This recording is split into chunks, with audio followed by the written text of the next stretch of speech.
Hey guys, what's up? It is Jason and Cass here, and we're about to talk some video games. Now, well, I'm so excited. In particular. Now, we waited, we gave y'all time to play this, so you couldn't say like, oh, y'all spoiled it, but let me tell you, we're about to have a deep dive discussion and spoil The Last of Us 2. Spoilers abound. Right, so, you know, we've given you the warning in the first, like, couple of seconds. So, anyway. Exactly. And the point we're trying to make, this is a masterpiece of a game, without a doubt. I know it has its detractors. I know that people give it a different score. But personally, I'm here to tell you, this is a masterpiece of a game. Cass. I will say, because of... Well, I played it not on launch day. I played it a couple of weeks after. So I actually have not read a single review for this game. I have no idea what other people are saying. I will say, from my perspective, I will talk about how amazing this game is, but I don't actually know what other people are saying. There's been some criticism of the story, which I'm like, that is the strongest. That's hilarious. Yeah. And I will flat out admit there are some elements that people will find, this is one of those woke games. And maybe so. Is that so bad? Exactly. Just, you know, it made for a more interesting story. It definitely did. And let's go ahead and get into that story. So if you're familiar with The Last of Us, of course, the story of Ellie and Joel, a child that within 3 minutes of meeting her, I was like, I'm going to feed her to a clicker. Oh, yeah. But then after like 30 minutes, I wanted to protect this child with everything I had. That's something that makes me love The Last of Us. It's one of the reasons that The Last of Us is one of my favorite games, is the relationship between Joel and Ellie happens very naturally. Mm-hmm. It happens slowly. I think I fell in love with her before he did, before he started, you know, seeing her as this daughter figure, as this person that he'll take care of. But that's one of the things that I loved, is that kind of slow progression from I hate you, you're absolutely the worst, to I literally cannot live without you. Well, the other thing about everything seemed very bleak about the setting that they were in. But immediately in Last of Us 2, we almost feel like things are kind of normal and a bit happy. At least it feels on the surface. Yes, it feels very safe. We start out with Joel kind of telling Tommy the story. Yeah, the story of what happened. I'm not spoiling Last of Us, but yeah. In case you haven't played it, you're a little late. So basically, Ellie was meant to be the cure for this virus that is turning human beings into essentially zombies or the infected. Joel's job was to deliver Ellie to a facility with this group called the Fireflies, where they basically would have had to kind of puree her to make a vaccine. Essentially, they were going to rip her apart. And because Joel had developed these feelings for this child, he had to protect her. And he went in there, a bloody house of murder, which is Joel. He massacred everyone in the building. He killed everyone horribly and rescued Ellie. And upon leaving, had a chance to tell Ellie the truth. Because he told her that it was all crap. She wasn't the cure. Which was a lie. Which I want to... This is the first big question that I want to ask you. Okay. When you played The Last of Us, the first one, however many years ago, how did you feel about not only what he did, but about the lie? Oh, boy. So, I thought it was wrong, but I also know why he did what he did as a father.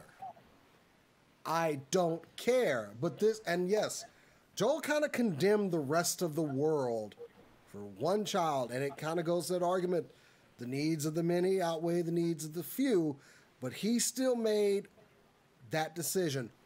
But Joel's is flawed. He's a flawed human being. We're all flawed human beings. He made a decision based off of love. which are not always the smartest decisions. No. And I think even Ellie knew he was lying to her. Do you think she did? You saw the doubt in her eyes. I don't doubt it. Yeah. Yeah. And so essentially we open up the game where Joel is telling Tommy this. I'm surprised how chill Tommy was with finding out that as well. Like, yeah. He seems very kind of, there's this weird thing with Tommy in kind of both of these games, where he doesn't actually react the way that I would expect.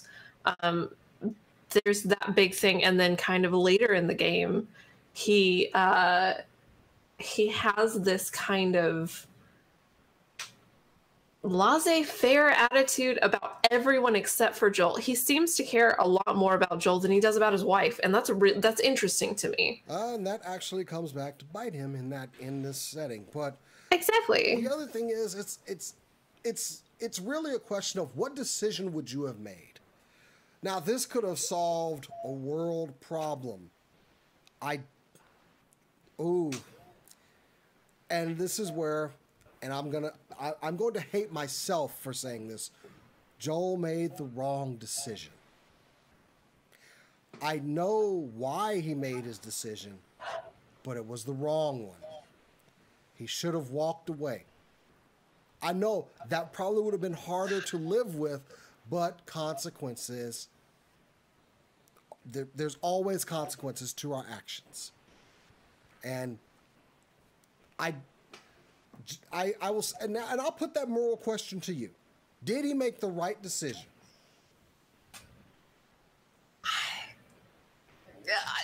I'm kind of with you. Probably no. Probably that was the wrong decision, but like I don't care.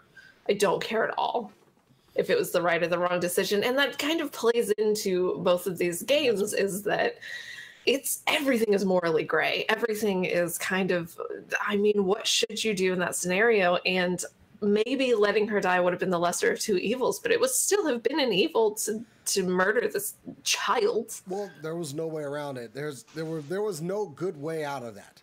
Exactly. And exactly. He was going to kill a lot more people and condemn a lot more people, for one. And I'll say this, that Joel was, as much as I love Joel, I'll say he was wrong for that decision.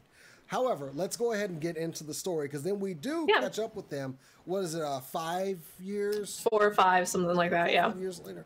And it's a bit of a strained relationship between him and Ellie. And we don't know why just yet. This broke my heart. Like, because that's what I loved about the first game, is that Joel and Ellie kind of learning to love each other, and the fact that they're in a strained, kind of awkward relationship it just sucks. Like, I don't quite know how to deal with it, and that's I think that kind of sets up the whole game really well. Yeah, because but it's strained, but there's still something there. Yeah, absolutely. I think it feels very one-sided in the beginning. It feels like she doesn't really care, which we find that's not really true, but it feels very kind of awkward. And she kind of seems more focused on the other people around her. She wants to be independent. She's growing up. You know, it's a normal thing. But you know that something is there.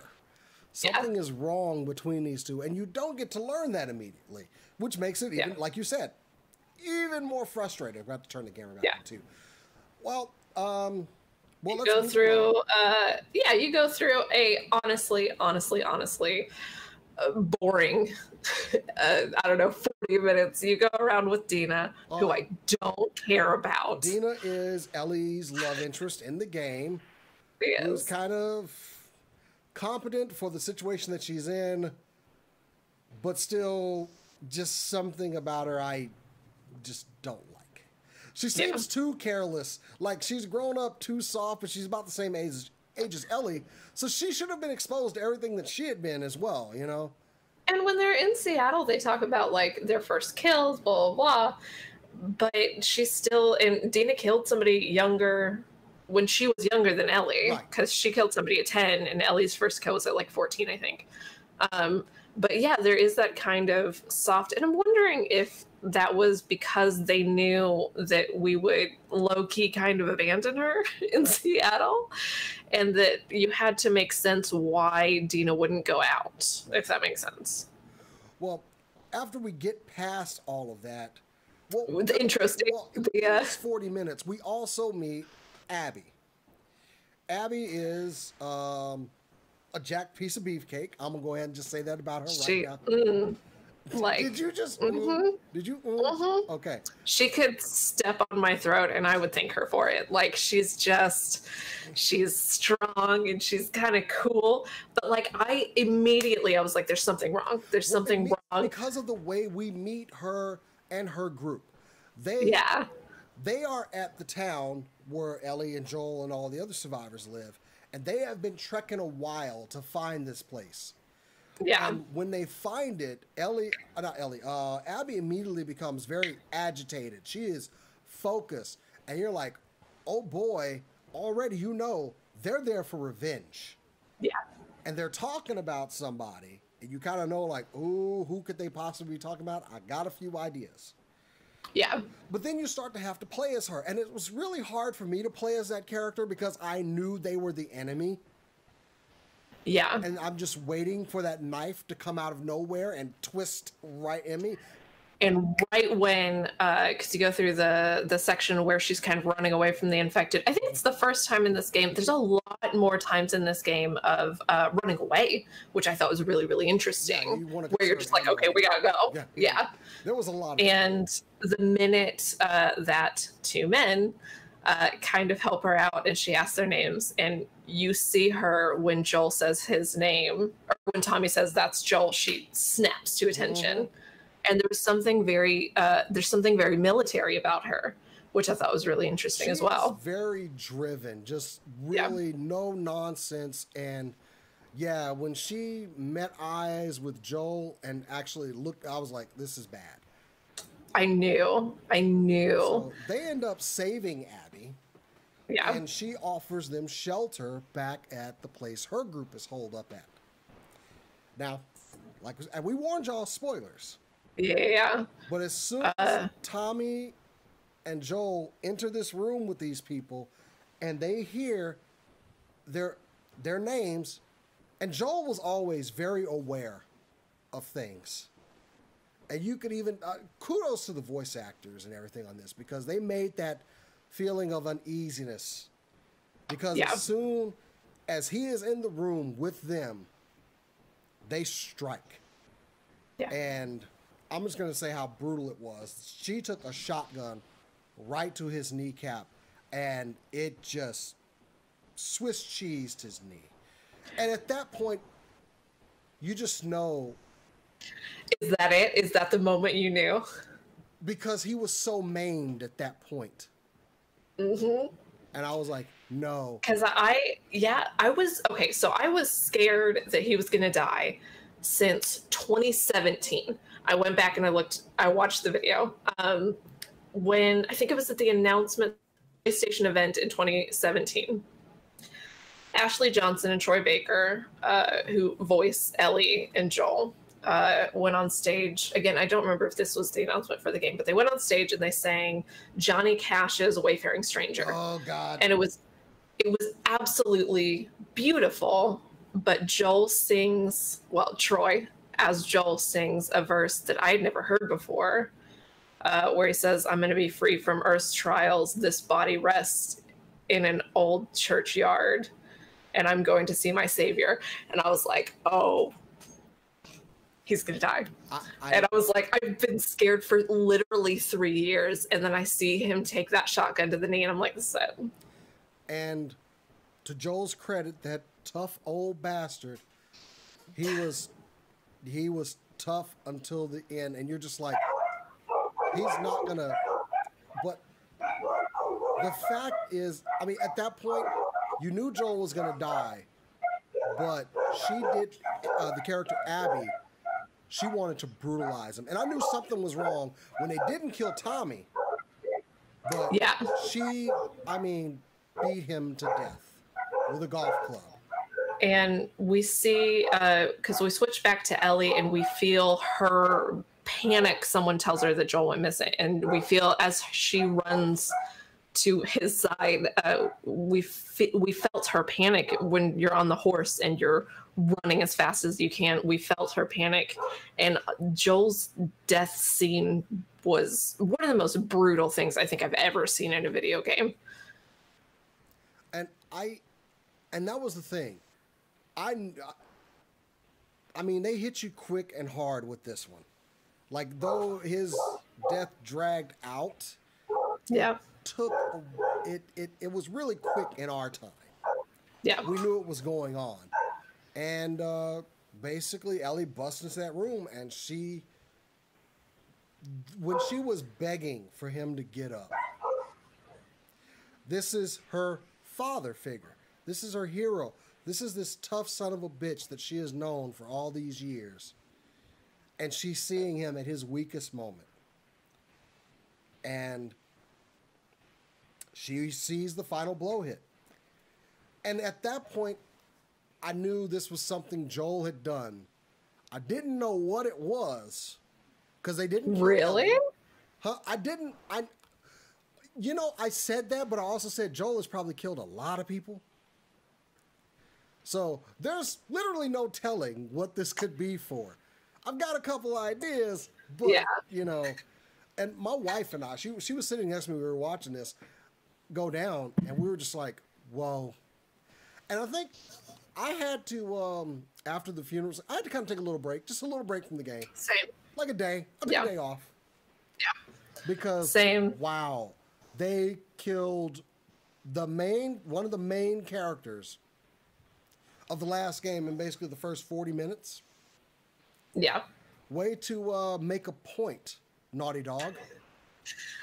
And I feel like they stepped up the brutality of these games. The last game was extremely brutal, and dealt with some kind of really dark topics, but I felt like it was always headed towards somewhere kind of lighter.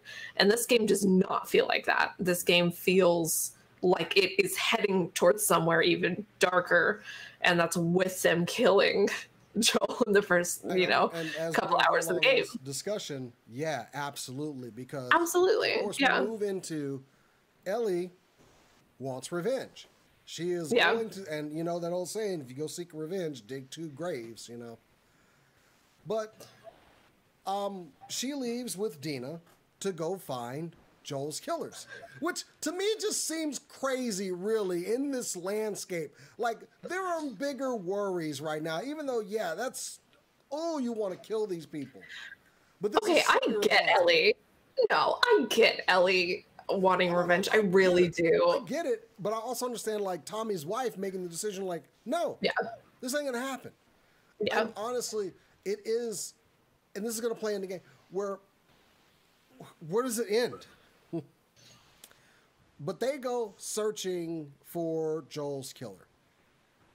Now, at this point, we get thrown for a loop because now, and we go a long way with Ellie. I think we go there are 3 days in Seattle. I think we go all 3 days. And there's let's see, Dina goes with her. Who's the other guy that goes? Jesse. Jesse goes with her, and Tommy had actually gone out before her. Tommy went out before her. You go with Dina, and you go, I think, all 3 days. And Dina gets sick, and you kind of hole up at a theater, and then Jesse, who's another friend of theirs, shows up. And at this point, I was really grateful that Jesse showed up, because I don't care about Dina. And she wasn't exactly the best tag-along partner for this. Also, and this comes a little bit into game mechanics, Dina's not a good sidekick. Dina is the least useful of all of the secondary characters. And I feel like they did that on purpose. Well, we find out that Dina has also made the decision to trek out while pregnant. Idiot. Where it's Jesse, because they were previously in a relationship. Yes, she should not have done that. And no. of course, Jesse finds out when they get out there, and they're still searching for Tommy. They eventually do find Tommy. Tommy comes back. Who joins them in the theater, but they get attacked while we're in the theater, and we find out it's our good friend. And then we are immediately thrown into playing as Abby. Now, here's the part where I was like, no, I'm not playing as this, to use a word, I'm not playing as this heifer. No, you can't make me. I hate this girl. At this exact moment, when she's threatening to shoot Tommy in the face, and then we're snapped back 3 days ago. And we play as the antagonist. And I was so damn mad. I was so mad. I was mad at where they lived, because they had made a stadium into their home. I was like, I hate that they even living so well. I hope this place burns down with everybody in it. I hate this whole group. Because and that's the other thing. You have been, as Ellie, killing members of their group leading up until this point. I think Ellie's body count in this game, she killed like 20 of main characters from their group. I'd say she killed like 5 or 6. Yeah. I mean, hordes of their other soldiers. She didn't just killed in droves, but she has killed other people that you saw were with this group when they killed Joel. And she's just hitting the tick box of revenge. I got this one, this one, this one. And Abby, I think, is really the only one left. But then we're immediately thrown into Abby's story, and we're playing as her, and we're meeting these people that Ellie has murdered. Yeah. Now, here's where I got it. Because everybody is their own hero, and the other person is their enemy. Because now we're meeting these people that we have indiscriminately killed, and finding out they had lives, they're real people. Otherwise, most of them were pretty nice. Yeah, that's because you start out as Ellie. You're starting out in Jackson, which feels like a fairly safe place with Joel and Tommy and all the others. When you start as Abby, you're again starting in somewhere that feels pretty safe. They're in a stadium. They're, chilling out. They're making jokes. Her friend Manny had a girl over last night. Like, it's all very, very kind of chill. Kind of normal. You can play with a dog. You can throw a tennis ball and the dog goes and picks it back up. Like, it feels very safe. And there's this kind of resolution that Abby has when she starts out the game, because she already did her goal. She got her revenge, and she feels more or less fine. And that's when we start finding out a lot more about Abby. And we start to learn that her dad was part of the Fireflies. And at this point, I was like, okay, Joel killed her daddy.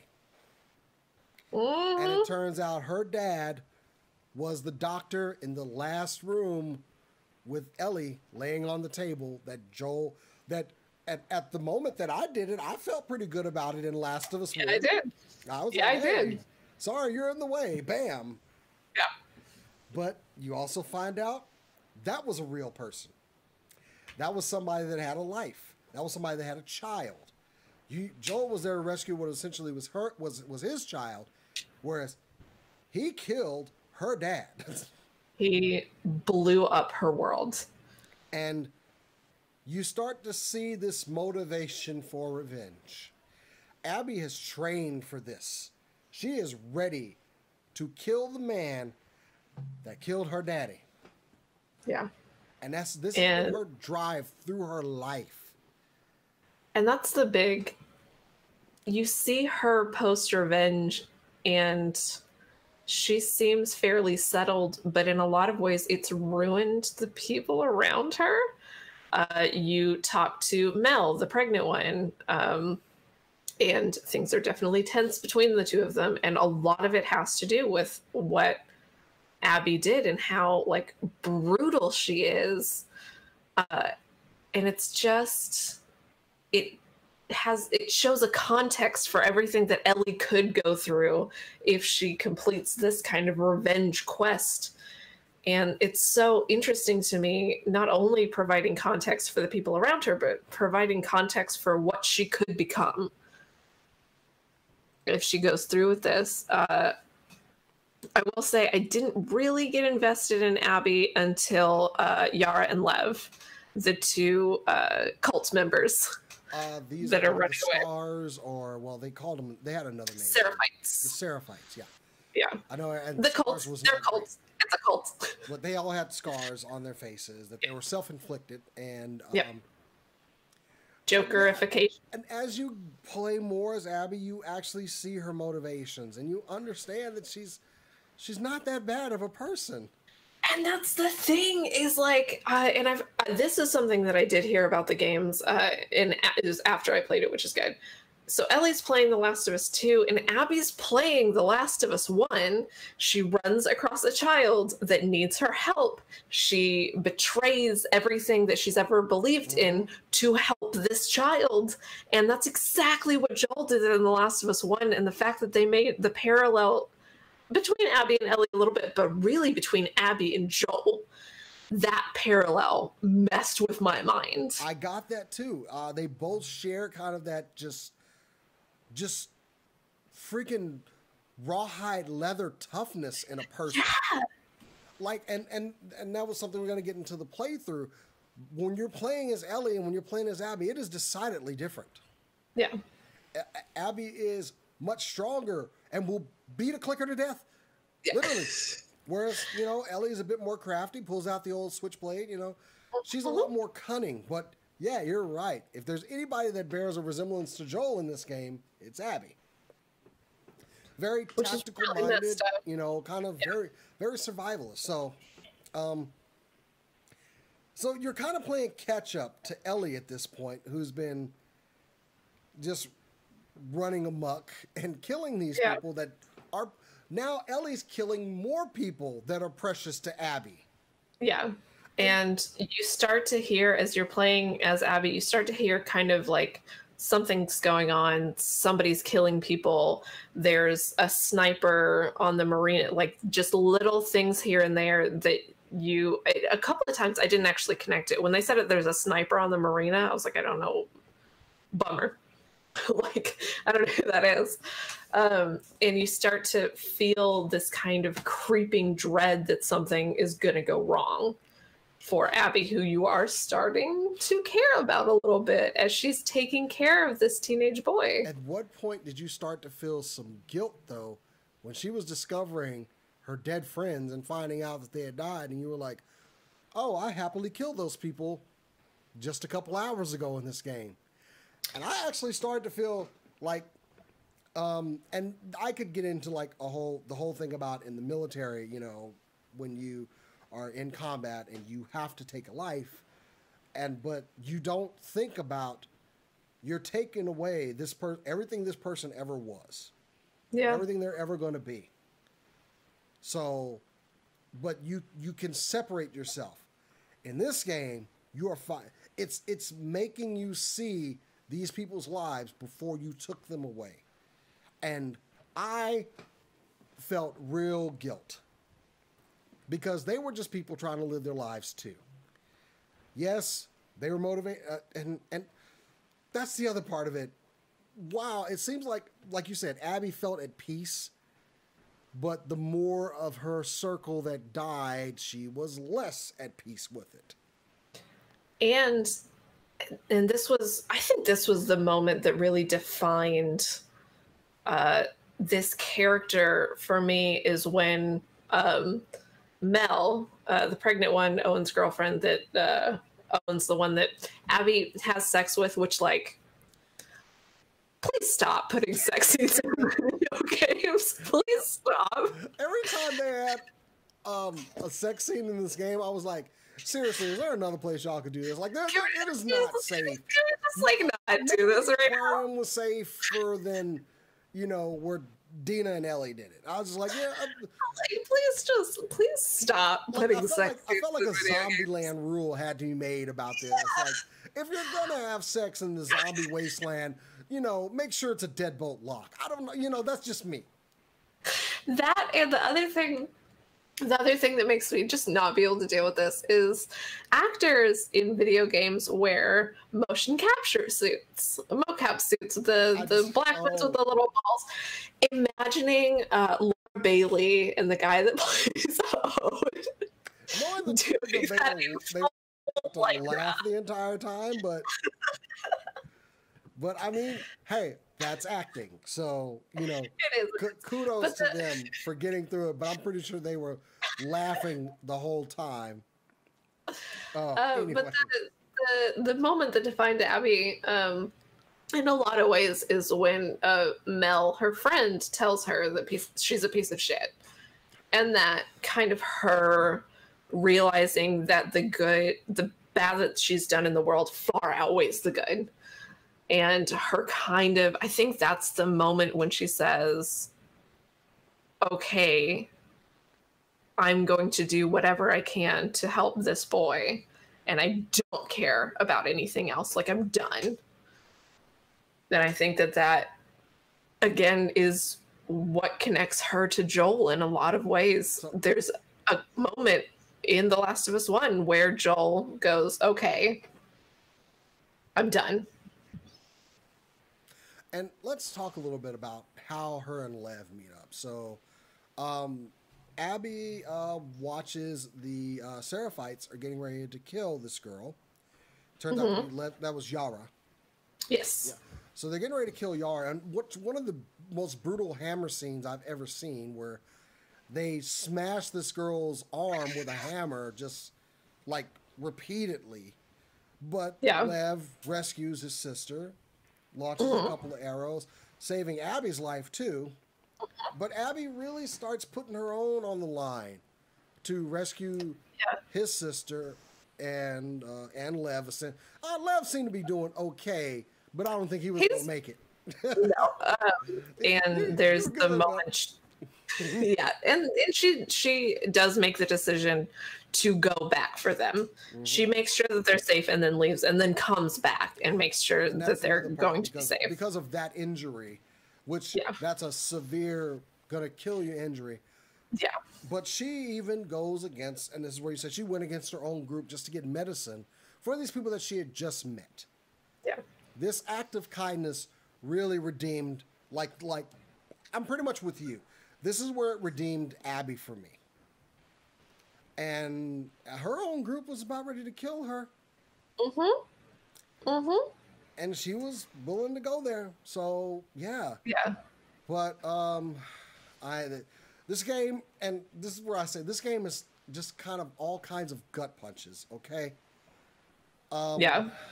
Because during all of the, I believe they were in a fight with Abby's old group. And,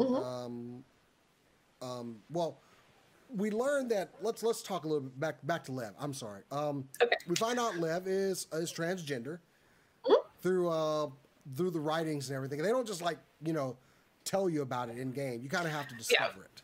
Yeah, I missed it for a long time.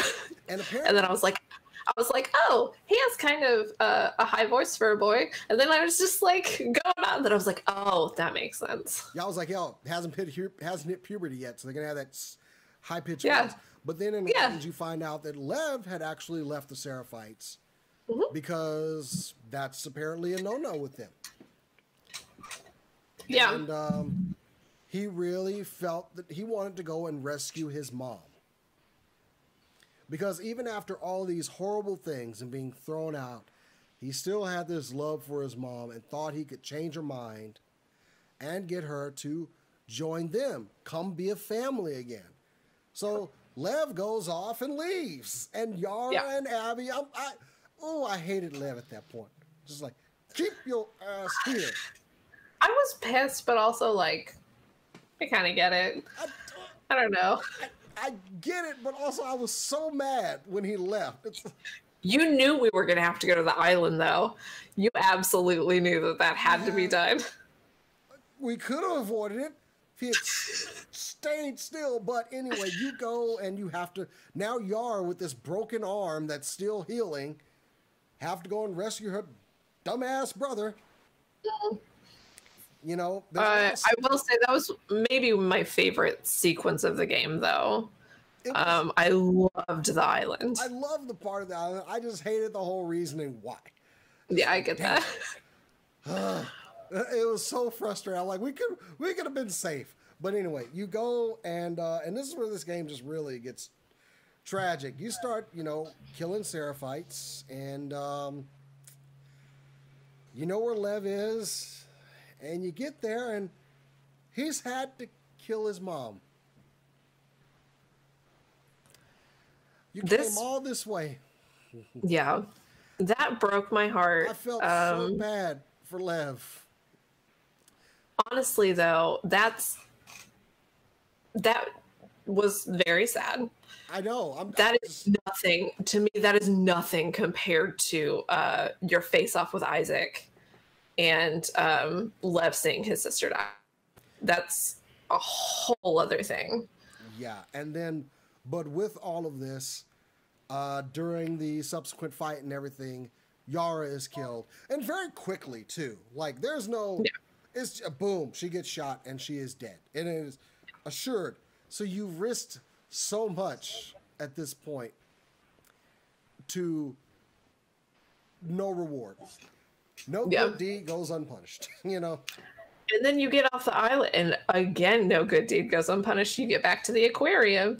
And this is where I'm headed back to the aquarium and I'm like, oh no. Oh. Because we have already been to this aquarium. We've already been to this aquarium as Ellie. Uh-oh. Uh-oh. That was the biggest, like, in the entire game, was headed back to the aquarium and being like, I know what she's going to find, and it's not a fun thing. And after Abby finds that, at that point, I'm just like, well, the cycle continues. Yeah. And that's... I am very glad that they kind of skipped until she got to the theater, because I did not want to traverse across Seattle. We've already done this once with one character. But wow. So now we've caught up. So now we have two characters who have wronged each other. But at this point, you have to deal with the knowledge that as Ellie, you've committed more wrong. And that's how I felt. Really? I felt like I have killed a whole lot of people that are special to Abby. Now, Abby has only sought revenge just for her father's death. She had a chance to kill Ellie. She had a chance to kill Tommy. But they didn't do it. She got her revenge. She went after who she was after. And she left. Whereas as Ellie, you've killed so many people. So many of her group, so many of her friends and people she loved. And it's like, at that point as Abby, it's like, I felt like I've gotten my revenge, I'm better, but now this person has drugged this monster back out of me again. I would have gone away and lived a life of peace, happy with my revenge, but this person had to come back after I spared their life and kill a bunch of my friends. So now I have to kill her. And that was where it shifted for me. And and that's where it's like everybody is their own hero in their story. It didn't shift for me until after the theater. Because you go through this sequence that was very reminiscent of the David sequence of the first game, where he's, when you're playing Ellie in the first game, and there's that guy. Yeah. It's very reminiscent of that, where you go, but you do, as Abby, you spare Ellie again, and you go away. And that is what I thought was going to be the end of the game, actually. I figured after that, like, what else is there to do? Ellie's going to go home, everything. And it would have been the perfect whatever. ending. I've spared you again, even after all these things that you've done. And it would have been a great game. Yeah. And during this fight, though, Tommy takes a bullet right to the head. And I was pretty much, I thought Tommy was dead. Yeah, I thought he kicked it. But we find it's, a year later, a couple months later or something? Something like that. Lef's hair is pretty short, so I think it's not quite a year later. It's about a year later. Because Paul has the baby. Yeah, the baby's like 6 months old. So yeah. We find Ellie and Dina have got themselves a little farmhouse. Which also doesn't seem very secure. I'm just going to go and say that. But it's a happy farmhouse. Well, they have barbed wire. Okay, sure.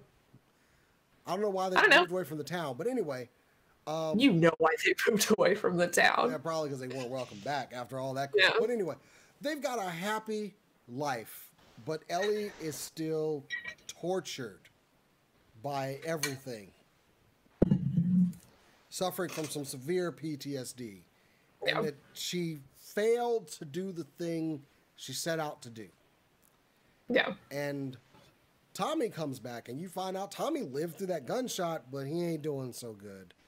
No, he got shot. Because I think he gets shot like close to the area in the head, but also in the leg. Yeah, and he seemed to be he was smaller, definitely. His frame was smaller. Yeah. And he was having some trouble walking, so. But he brings news that they know where Abby is. Ooh. And he wants Ellie to go after her, and Ellie tells him no. She actually makes the right decision at first and tells him no. And while this is disappointing, he was visibly upset about it. But once again, Ellie can't get it out of her head. And even with Dina warning her, she leaves. Yeah. And Dina tells her, we will not be here when you come back. And that's where I'm really starting to get upset with Ellie. She has a family. She has a child. Yeah. You need to stay with your family. And stop this now. Just, the cycle has to end somewhere. Does it though? No, yeah. Yes, it does. As I know this is the base need, the human need for revenge. I don't think that's it though. At this point, I don't think that's it. Yes, she wants to get revenge on Abby, but this seems so much deeper to me than about revenge. It's about she can't let go of Joel.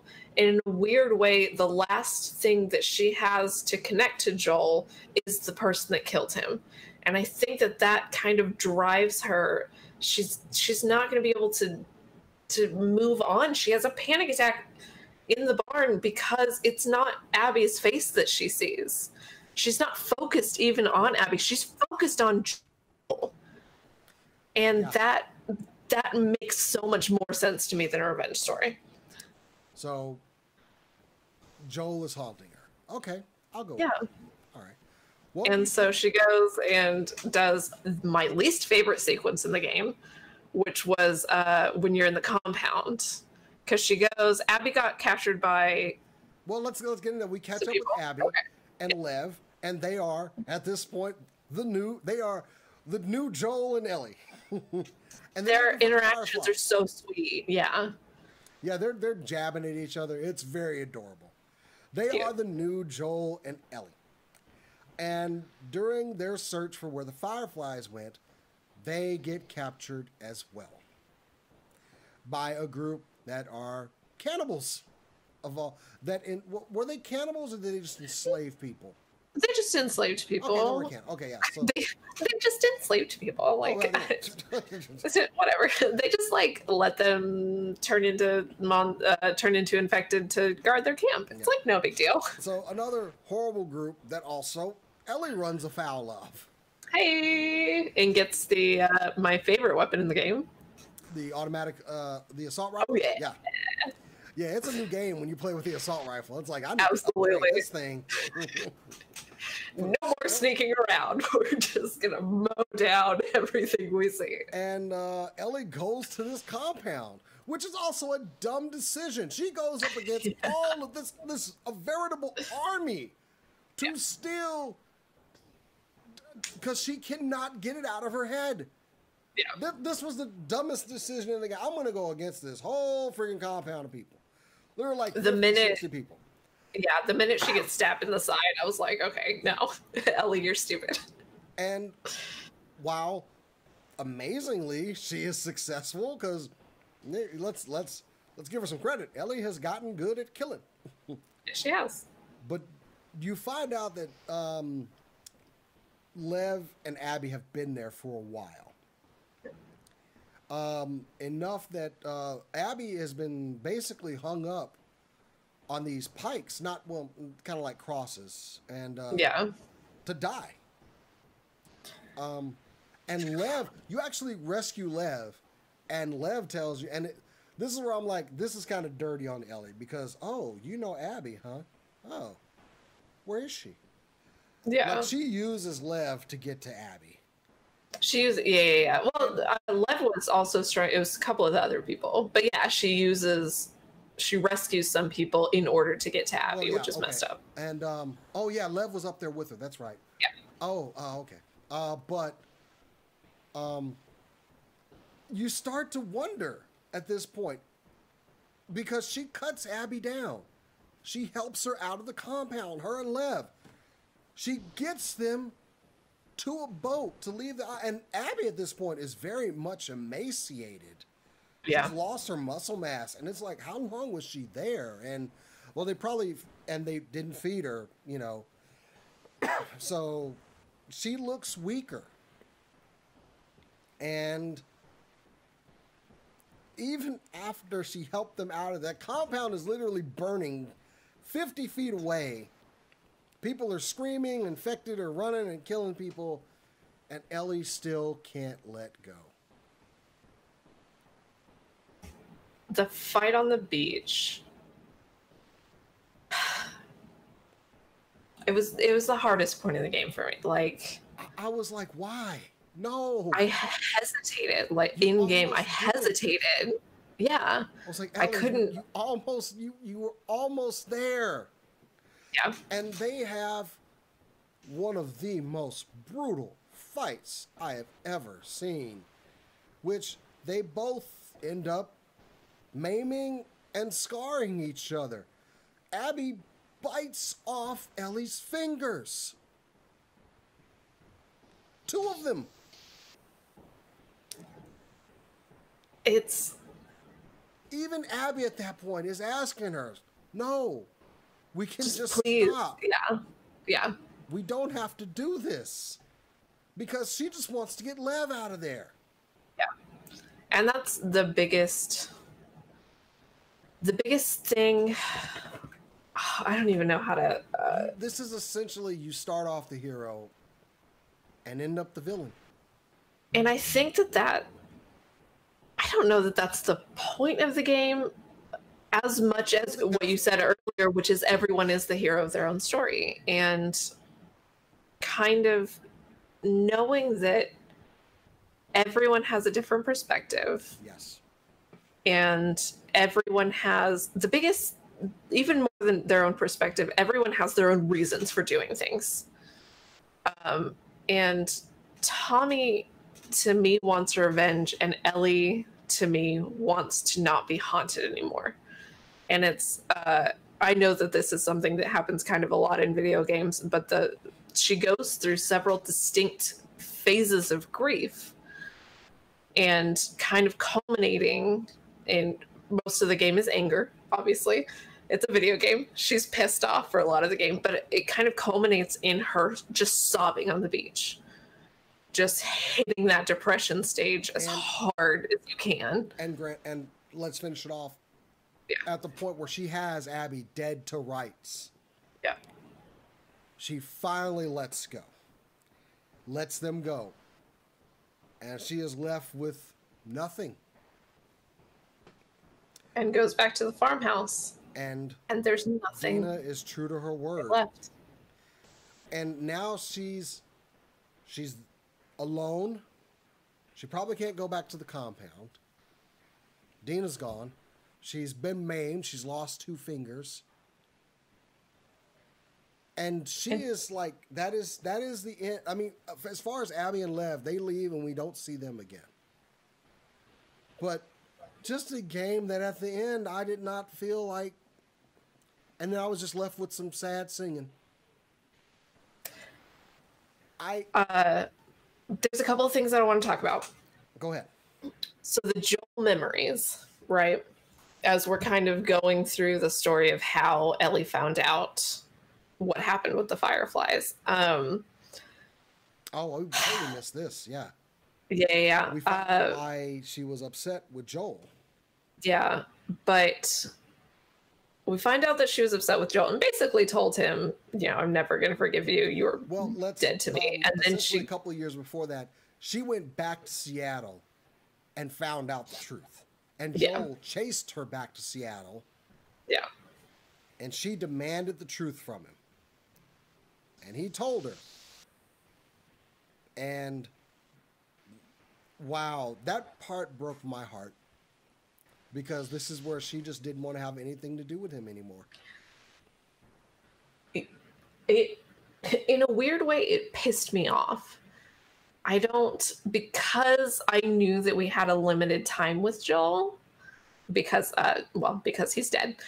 I knew that we would only get so many flashbacks. And at this point, I was thinking that was the last time we were going to see Joel. And then we go to the night before the game started and Dina kisses Ellie and some douchebag calls him a word I'm not going to say.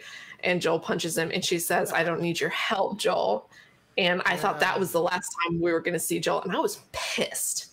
I was like, no, I don't want that to be the last thing. And then we have the scene where she says, "I don't know if I can forgive you, but I'd like to try." And she goes over to his house. First of all, he's just sitting on the porch, and it was that, yeah. She just maybe closed. Let's start watching a movie and let's go from there. The fence, and it was the first step. Yeah, and all of a sudden, kind of the rest of the game comes into focus. And Joel accepts that, and he's just like, "I'd like that." And you understand, like, you got why she was mad, right? But you understand why it haunts her to such an extent, I think, in that moment, when you realize that she knows that she lost time with him. She knows that she maybe even should have kind of ignored it and taken advantage of the time that she had, and because she didn't do that, she's so haunted by this. And immediately that's where I had that forgiveness, and I did feel that for Ellie. She was missing the prospect of what, this new road that she was going to do, this life that she could have had, and Joel was taken away from her, but also the life that she could have lived with him as her father again. And she's probably feeling a lot of that guilt from pushing him away all that time as well. Exactly. So much time that she lost. And how do you let that go? How do you let go of the person that took that time from you? And that's so different to me. And that puts the entire game into perspective for me. And now, granted, at the end of this, and when you finish the game as well, like a bunch of people that I know that really enjoy the game, this was just such masterful storytelling. I'm sorry, you had some other points. I don't want to close out the story. Oh, I wanted to talk about gameplay, just in an entirely in a shift. As far as the story, just to close it out, I thought this was a masterwork of storytelling. This rivaled any book I've ever read. Just because to take my perspective from one thing and change it completely to one that I was even resistant against, you got me. When you can actually change my mind, because I'm a stubborn mule. You know this, so absolutely, yeah. Just you got me with this story, and I don't understand a lot of the criticism on it as well. It seems like people got to a certain point of the story and stopped playing. That's it. Which, granted, I needed to take a break at some point. I took a day or two break. Like, you know what? Yeah. I'll put you down for a little bit. Yeah. I'm gonna go play. Pissed. I was pissed. I'm gonna go when play Joel something died. like Beautiful Katamari, and I need a palate cleanser. I need I'm something. gonna go play silly, Overwatch for a day or two. Yeah, I need some palate cleansing game. And then it's like you see that case sitting over there, like, yeah, let me go ahead. I will say, and this gets into, I think, kind of transitions into gameplay. There are some games, like I think BioShock is one of the most famous Oh yeah. examples, where you choose what happens in the game and you choose to take one path or another. And I appreciate games like that, but I also appreciate games that make me do something I don't want to do. Ellie standing in front of, I think her name is Nora, the girl that is, no, the girl that knows where Abby is, and you go through the entire hospital. It's the red flashing scene. Oh, that scene. Scenes like that to me where I don't want to hit her. Like, I don't. I know I'm going to kill her, and I don't want to. And the fact that the game makes me do that, I actually really, really appreciate. And in the theater sequence, I'm choking Ellie, whom I adore. And a game making me do things that I don't want to do is actually really, really interesting to me. Yeah, if I was going to rate this game, 9 out of 10. I think same. There are definitely some things that I didn't love about it, and that plays into gameplay a little bit more. All right. Well, you want to talk about it? See, and here's one of those things where it's like we don't want to forgive things, but there are glitches in this game. Okay, there are glitches. There are. And I got stuck on top of. There was a tractor, and I got stuck like in between the cabin and the actual part of the thing, and Ellie just like twitched for a little bit. Maybe it's because a lot of the genre I play of game, the control scheme is very important. Last of Us has always felt clunky. Okay, it does. It just does. It's not that quick response that but it kind of gives it that human element. I don't know, but I will not deny there are some glitches in this game. Things kind of going wacky, but there are also some mechanics that I hate. Dogs. I hate dogs. They're not fun to play against. No, I hate them. I hated playing against dogs. Yeah, with this game, like none of the fast-paced stuff I was in love with.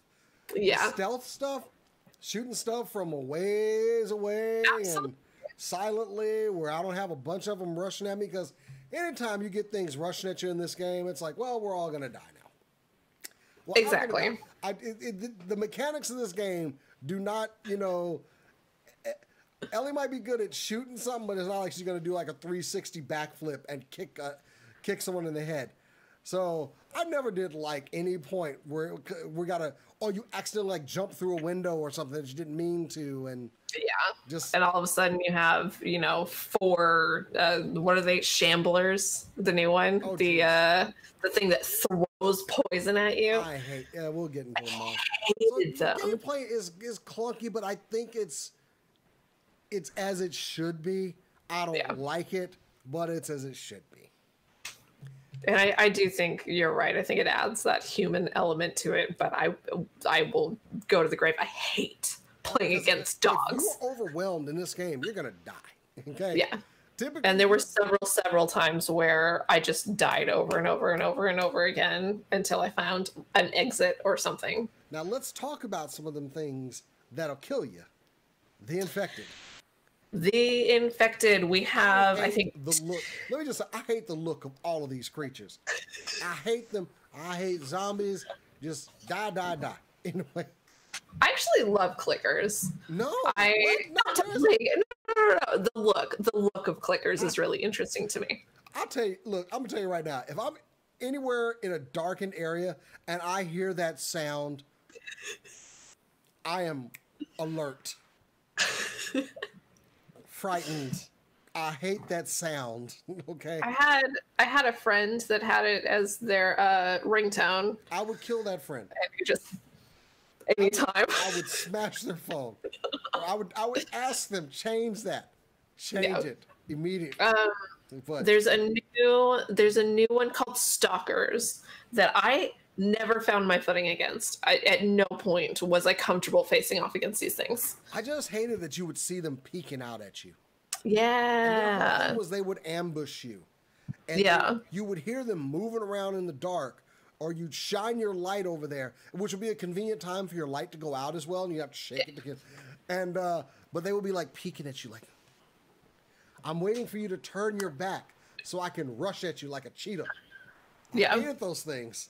And there were several times. I think they were the ones that I would be the most likely to be like, okay, I'm not killing these things. I'm just running. Is the Stalkers. Whereas I had to make sure all of them were dead. No, Really? you ain't catching me later on. Or I would, do the thing where you throw something out to get it to come out and check it out. And Yeah.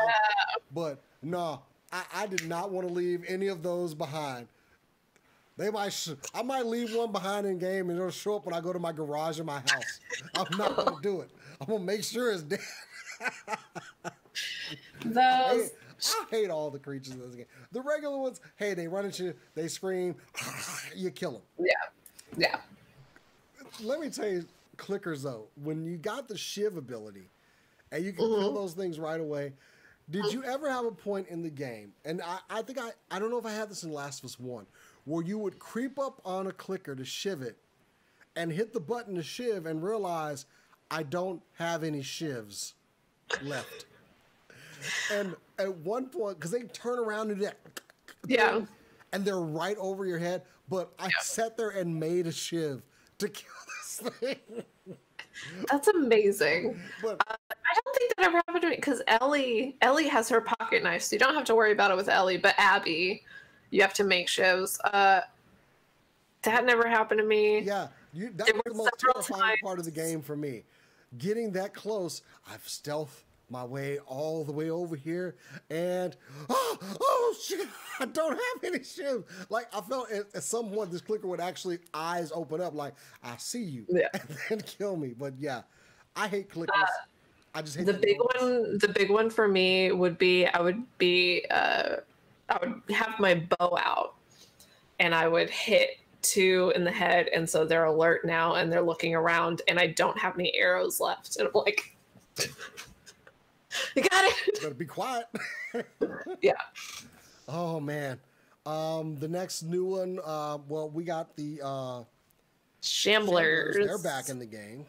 They're the worst. They're even worse than what was the other one in the game? The big bloaters. Now, bloaters are worse because I mean you pretty much treat them the same way, except bloaters blow up and infect and will get everything all over.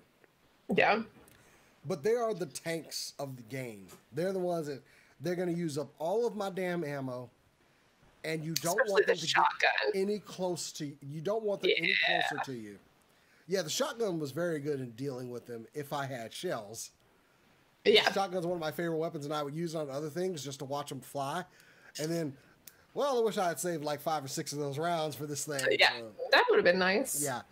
But, oh, man, what was it? The bloaters, they, the shamblers have those cloud spores that they would throw, and which is maybe my least favorite way to die, just because I didn't like looking at it. They were probably one of the harder enemies to kill, aside from the last one, which the Rat King.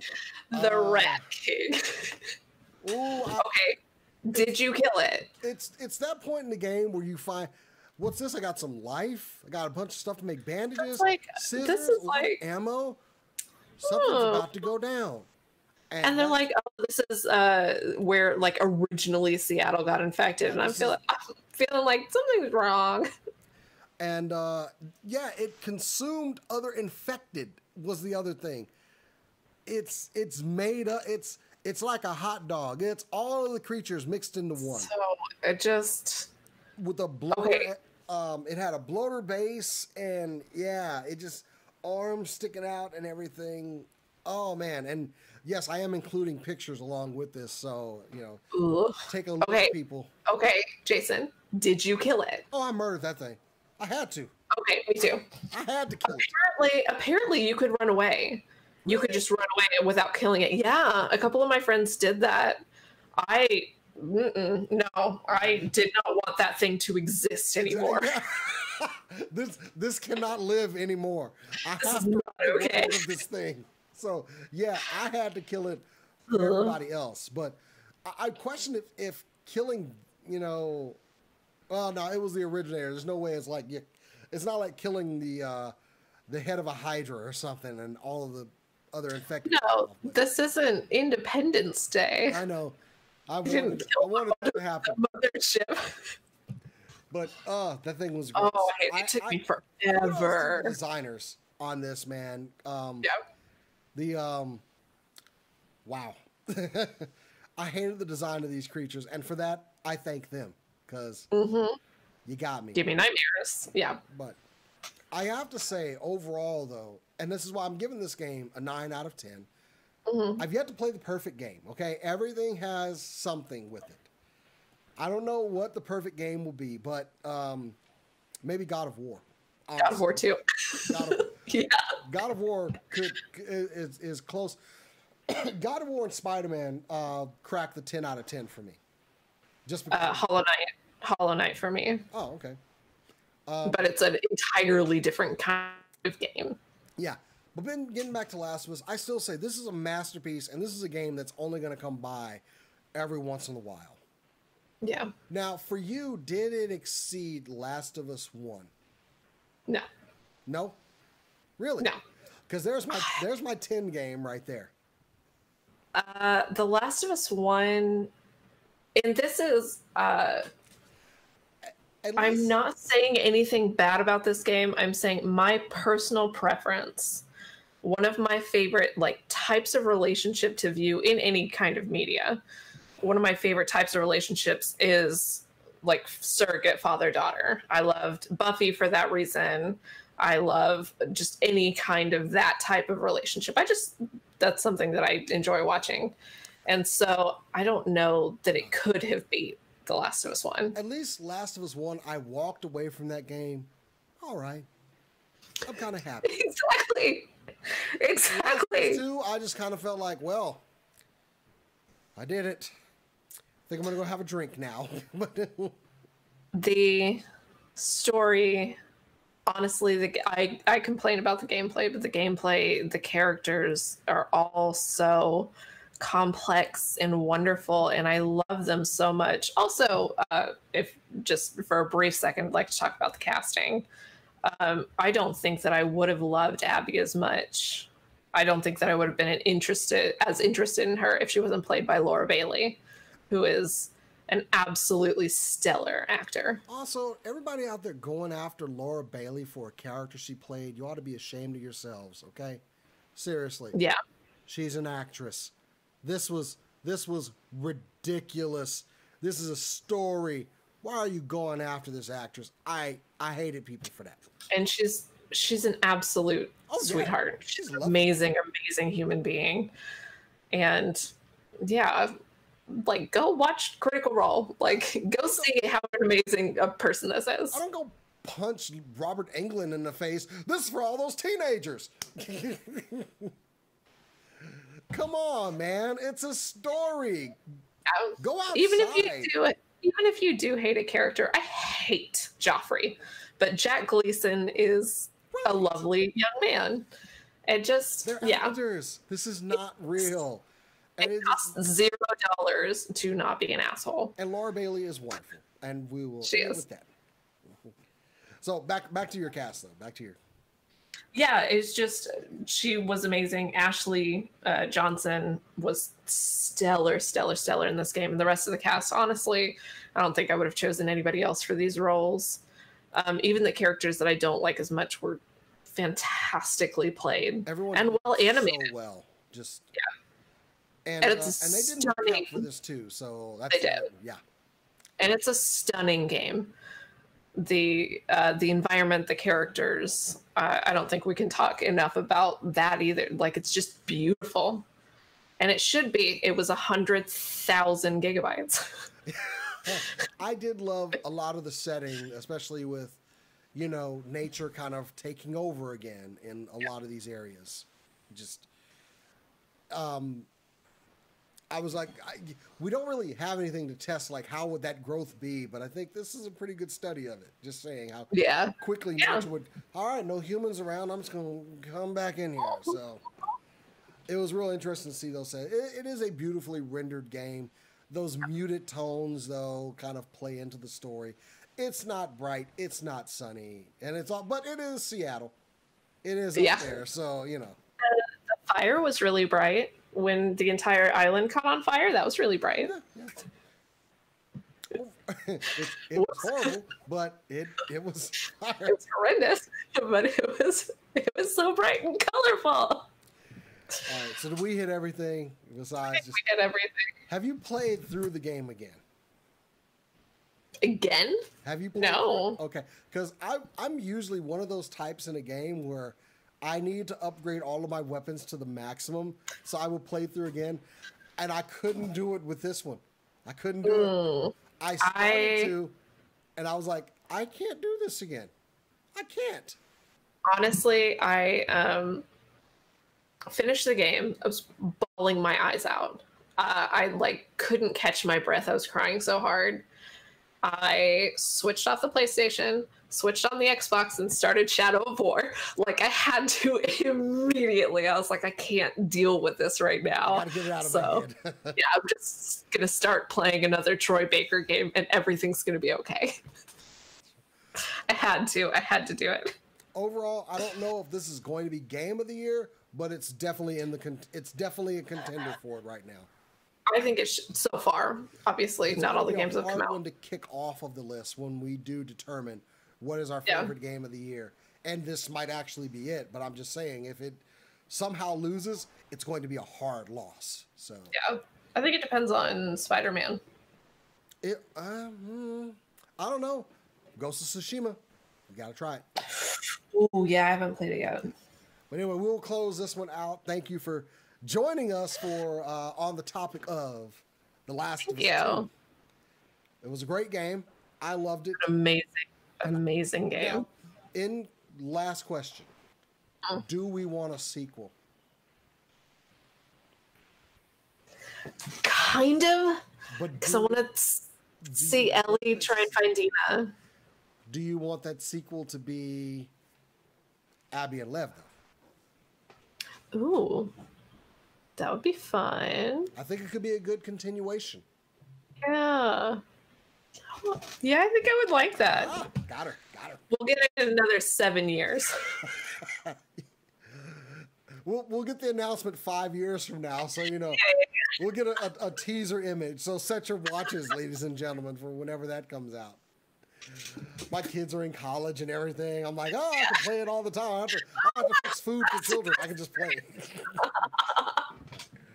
So anyway, we're going to close it out, guys. Thank you for watching this video. Cass, thanks for doing this with us.